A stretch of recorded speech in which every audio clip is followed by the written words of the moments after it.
Hello， 大家好，歡迎大家返到嚟尋源探秘頻道，我係你哋嘅節目主持人智澄。今日會想同大家講啲咩呢？端午節都就快到啦，咁過完端午節之後呢，好快又到一個節日呢，好多人呢可能都有啲驚嘅。咁當然唔係講緊七夕啦、七姐誕啦，就係講7月14嘅盂蘭節。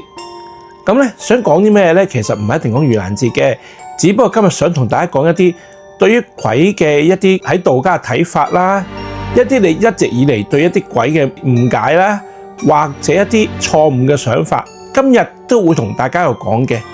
希望大家繼續支持我頻道，例如訂閱我頻道啦，俾個 like 我啦，幫我分享出去。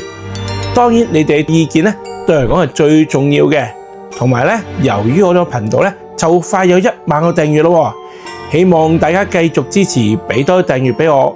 過咗1萬訂閱之後咧，我會提供啲非常特別資訊，同埋設立會員頻道嘅。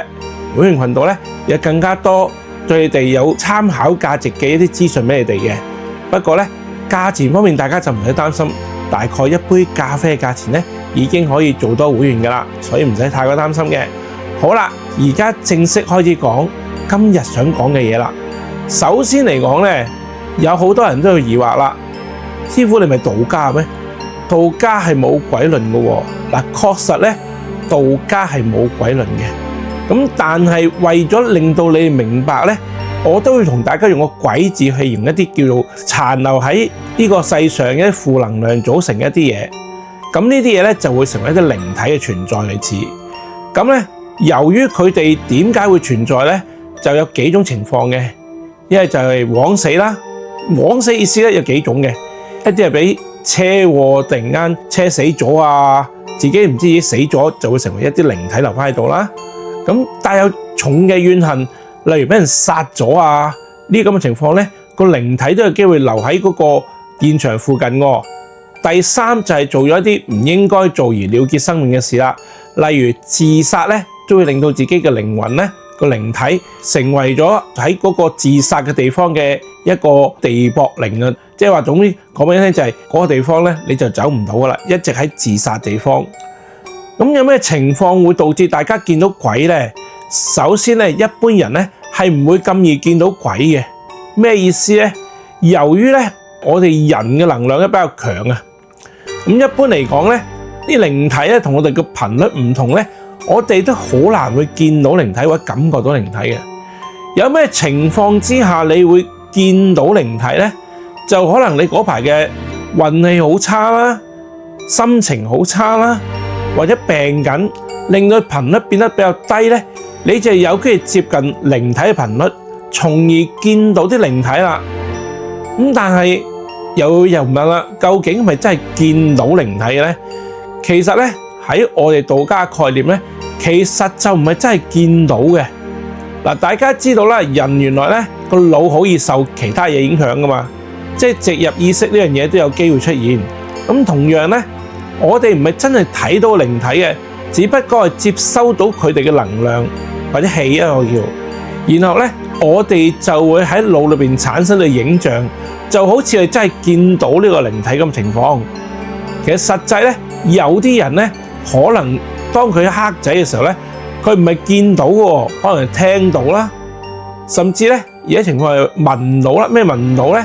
即係話咧，可能聞到陣臭味啊，又或者食嘢嘅時候覺得哇啲嘢都咁難食咧，原本間嘢都好食㗎，點解今日食啲咁難食咧？都有可能係因為某啲原因咧，你係受到靈體嘅能量影響咗我哋嘅五感啊，所以變咗嚟講咧，就會令到我哋有機會見到啦、聽到啦、聞到啦，或者感覺到啦，甚至咧食到嗰個味道唔同嘅。咁咧最驚咧就係感覺到啦。咩意思？感覺到咧就係咧我哋掂到個靈體，但係睇唔到靈體喎。咁呢個情況咧會係非常之危險嘅，因為咧見到我哋可以避，聽到都可以避，甚至你如果聞到啊、食到啊，都有機會可以快啲走開。但係掂到咧，你就唔知幾時先掂到。當掂到嘅時候，可能太遲啦。咁跟住諗下，咁一般嚟講咧，我哋有陰陽眼呢個講法噶嘛。陰陽眼咧就分天生同後天開發嘅。天生咧就係有啲命格特殊啊，而導致咧你係好容易因為你命格咧而睇到一啲靈體嘅。咁另外一種咧就係開後天嘅所謂第三眼啦。咁但係開第三眼啦，我亦都要再同大家講一次，係唔一定會睇到嘅。開咗第三眼就可能我所講嘅聽到啦、聞到啦，或者你食嘢嘅時候個味覺感覺到啦，或者真係觸覺即係掂到嘅。所以變咗大家千祈唔好亂咁去開第三眼。開完第三眼咧，你未必真係可以見到靈體嘅。咁但係我發覺咧，坊間好多人咧都問我哋點樣可以容易睇到靈體嘅。但係我就其實唔係好建議大家咁做嘅，因為一般嚟講，如果你見唔到靈體咧，就代表你能量係非常之好。因為除非你由細到大見開，咁你代表你有天生嘅靈異體質。否則嚟講咧，我哋一定要將自己嘅能量或者頻率降低，先有機會靈體嘅。大家既然聽到咁啦，都唔想行衰運而撞到靈體啊！咁不如咧就聽下鬼故啊，或者聽其他人見過嘅經歷好過啦。跟住落嚟咧，再講下啦，究竟邊度會多靈體見到或者感覺到咧？其實咧原來好特別嘅喎。你都有睇過鬼片啦，咩鬼食叉燒啊、鬼舐叉燒啊咁情況啦。咁其實某程度上咧，如果個地方佢人流會比較多而且密嘅地方咧，即係轉得快啊，就有機會有靈體噶啦。因為點解咧？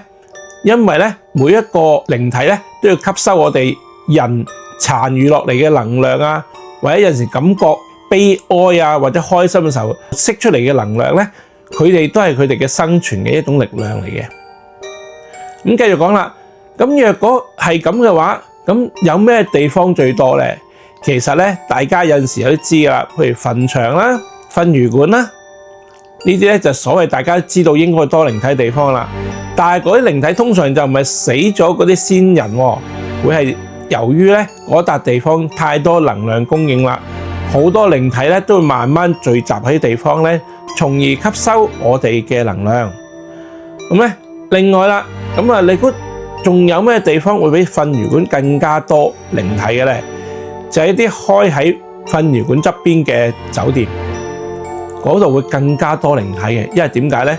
找咗兩個能量嘅所在，一啲就係頭先講拜祭啊，一種對先人嗰種悲傷嘅能量啦。另外咧，酒店嘅人來人往咧，都會殘留不少能量嘅。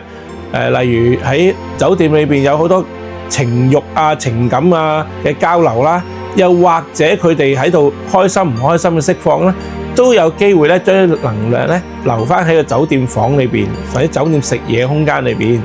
所以若果一間喺殯儀館側邊嘅酒店咧，某程度上咧佢哋嘅靈體咧，甚至會比殯儀館更加多嘅。另外仲有咩機會見到靈體嘅地方咧？就係啲酒吧啊。因為咧酒吧好多人釋放能量嘅，因為去酒吧個個都無論開心又好唔開心又好咧，都會同朋友分享佢哋感覺啊，從而釋放咗好多能量，正如喺度俾啲靈體去吸收嘅。加上啦，頭先講咗啲好好生意食肆咧，同樣都有機會嘅，甚至咧有啲酒吧咧，可能個老闆會諗埋一邊啊，會養鬼仔啊，從而令到能量更加增強咧，導致更加多生意嘅。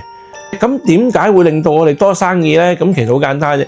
你入到一個地方，如果好多靈體嘅話咧，咁其實某程度上咧，好容易咧就會聚集咗一啲能量，而影響我哋咧入到嘅時候咧，感覺好似有種渾渾噩噩咁，從而咧就叫多嘢食，甚至會令到我哋呢種感覺咧吸引我哋再次翻過嚟嘅嚇。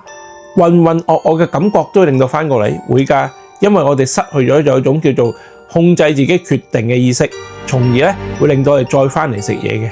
所以咧食肆咧非常之多生意咧，某程度上咧亦都代表佢好容易更加多靈體噶啦。有啲人會問啦，哇師傅，如果咁樣講嘅話，咁其實某程度上係咪我哋唔應該去啲多人食嘢嘅地方食嘢啊？大家唔使太擔心嘅。一般靈體咧就唔會同我哋人非常之接近嘅。佢只係可能係匿喺啲地方啊、暗角啊或者牆邊啊，當我哋咧釋放能量之後，側邊吸收嘢，對食嘢方面咧就冇乜影響性嘅。咁啊，我哋釋放能量去吸收嘢，因為嗰啲靈體大部分比較弱嘅靈體。其實我哋最驚咧係遇到啲比較強嘅靈體嘅。咁咧強嘅靈體咧會主動侵襲我哋啦，攞我哋嘅能量啦，甚至有啲屬於妖嘅強大能量靈體咧，佢會出現一奪舍嘅情況嘅。大家今日聽到咁咧，會唔會繼續想知道一啲關於靈體嘅嘢咧？我咧會繼續以後嘅章節咧，同大家再講多啲關於鬼嘅嘢嘅喎。希望大家繼續留意個頻道喎。今日講嘅嘢咧就差唔多啦，希望大家咧繼續支持我頻道，因為咧呢個頻道咧係絕對需要大家嘅支持。希望大家繼續努力支持。再見，拜拜。